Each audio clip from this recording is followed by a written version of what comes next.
Hello again, everybody. Annice McEwen, Aaron Matus here with our WDRB Social Distance Sportscast, the one we're posting to the web as we try to navigate this uncharted territory we're in. How's the quarantine going for you?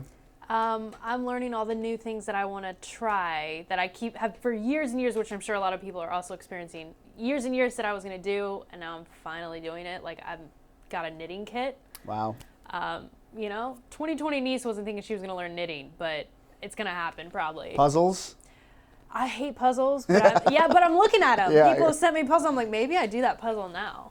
I tried to get into some of the old NCAA tournament games that were airing over the weekend, but let's be honest, with 3 young kids, it was a lot of Frozen 2, Turbo, and cartoons on. Really cool fort, though. We did make a fort. We made a movie for it. Cool The kids made a movie for it.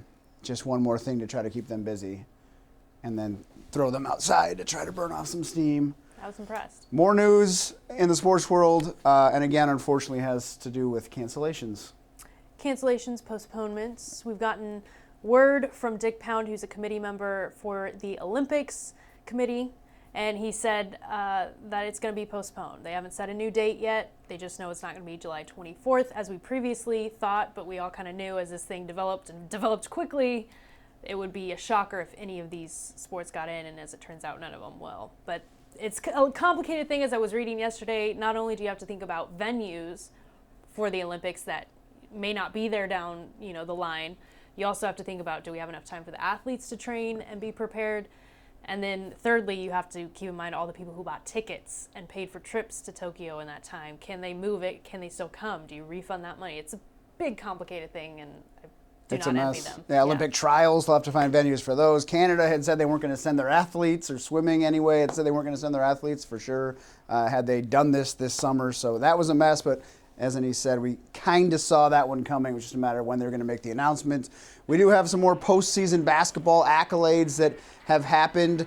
This from the U.S. Basketball Writers Association. Ryan Howard, UK star sophomore, a first-team All-American. Dana Evans, junior star for U of L, second team. And Jordan Wara made the third team, again, for the USBWA All-American list. And for the Defensive Player of the Year, a player from each school, UK, obviously with Ashton Hagans in the SEC, and Kylie Shook for U of L women's basketball. Both of those obviously stood out in their own conferences, right. So you've got to put them in the discussion for National Player of the Year, Defensive Player of the Year as well. Both finalists for that award, Defensive Player of the Year. But let's get back to cancellations. John?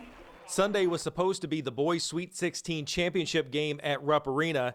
In fact, Collins head coach Chris Gaither says that hit him about 10:30 on Sunday night, and he sent a text to his players and said how much of an honor it would have been had they gotten all the way there and won. They would have been on a bus on the way back to Shelby County with a state title in their possession. But again, with the coronavirus shutting down everything, that was not to be. The KHSAA still says it is on indefinite postponement, suspended indefinitely, so they don't really know if there is going to be a boys' Sweet 16 this year. Now, Collins was supposed to open up with top-ranked Male, and head coach at Male, Tim Hayworth, and Chris Gaither, they're 2 really good friends. They've already played twice this year. This would have been the 3rd matchup. Male had won both before. So they are really looking forward to that 3rd matchup to open play in the Sweet 16. So Rick Bozich and I caught up with both coaches out at Seneca Park to talk to them about what could have been and some of the thoughts on their mind about if this tournament will get played. The state tournament is such a special event in the state of Kentucky, and I hope that if our country gets through this virus and if people can start gathering again together in the near future, I hope that they would consider putting the event on, because it's such a morale booster for the state, and I think it would be a special thing for us to come together in one of our first events. And I'm an optimist, so I told them that all hope is not lost. And I'm still, even as we stand here today, I'm still hoping we can play the state tournament. I told them to stay ready, to keep yourself in shape. Obviously we can't do anything together, but to keep yourself in shape, which means you can do that, and and so hopefully they can continue to stay in basketball shape and the best way they know how.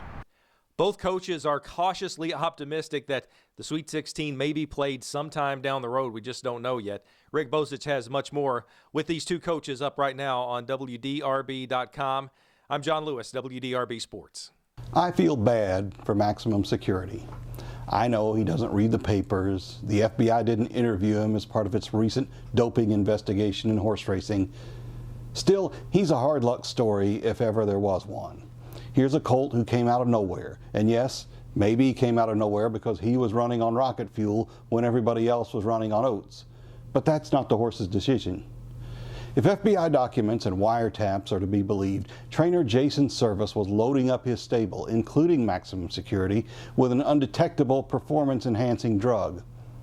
Maximum Security crushed the competition on his way to last year's Kentucky Derby and would have been an impressive winner in that race had he not veered out into the path of others in the home stretch. His story did seem too good to be true in retrospect. His first win was in a claiming race, the Peddler's Mall of horse racing. Anybody could have had him that day for $16,000. But there at Churchill Downs, for a brief rain-soaked moment, he was on top, his place in history etched. And then the disqualification came. And now this doping allegation. He has now been sent to trainer Bob Baffert's barn. Last week, he got a clean bill of health from veterinarian Larry Brandledge, and thank goodness for that. He'll now get an extended time away from training, which he richly deserves. He's part of racing history, definitely, but he's not a good part. He symbolizes everything wrong with the sport today and everything it must clean up if it's to remain viable. But that stain on his legacy isn't his fault. It's the fault of the humans who trained him and the humans who run the sport. No horse deserves that, claimer or champion. Eric Crawford, WDRB Sports. Rick Bozich here, Monday, March 23rd. Hope everybody's doing well. John Lewis and I were out at Seneca Park today and talked to Chris Gaither of Collins High School in Shelbyville and Tim Hayworth of Mail. He's got that story. I'm sure he's talked about it. I'm going to talk about something else that I wrote, which was there are already 5 polls out for the next college basketball season, which is fine. We need things to talk about. Kentucky made all 5. Ranked as low as number 10. They also had a 4, 7, and 8, and a number 1.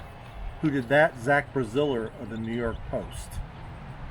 Some optimism about Louisville, too. They were mentioned in 4 of the 5 polls, as high as number 15 by Jeff Goodman of Stadium, and number 16 from Rob Doster of NBC Sports, as low as 29 by John Rothstein, and 34 by USA Today. And Indiana has a little bit more to look forward to next year. They were mentioned in 3 of the 5 polls, as high as number 23 by John Rothstein, 26 by USA Today, and NBC had them 27. So, hey, we can still talk college basketball. We will never know who won the 2020 NCAA tournament, but we can already start arguing about the 2021 tournament, and that's a little bit of normalcy, right? As for me, I need to reach down here and pet my dog and find a ball to throw, because that's Ruby. I have her on social media all the time. She's been a good sport. She's probably enjoying this more than anybody because she gets my complete attention. Stay with us here at WDRB.com and WDRB Sports. We'll have as much sports coverage as we can give you all through this. Should have just kept the camera on Ruby there at the end of that video. I didn't even need to see Rick, honestly. Ruby's he says it's his dog. It's really WDRB's we all dog. love Ruby. Ruby's a fave. And maybe in the future, Rick, we'll hear your voice, but just keep the camera on Ruby. Yeah, we don't need to see you anymore, Rick. Interesting to hear the rankings, way too early rankings for next year's basketball season, and a reminder that there should be games going on that we're preparing for this weekend. But with that said, I guess we are one day closer to the games returning. Thanks for watching, everyone.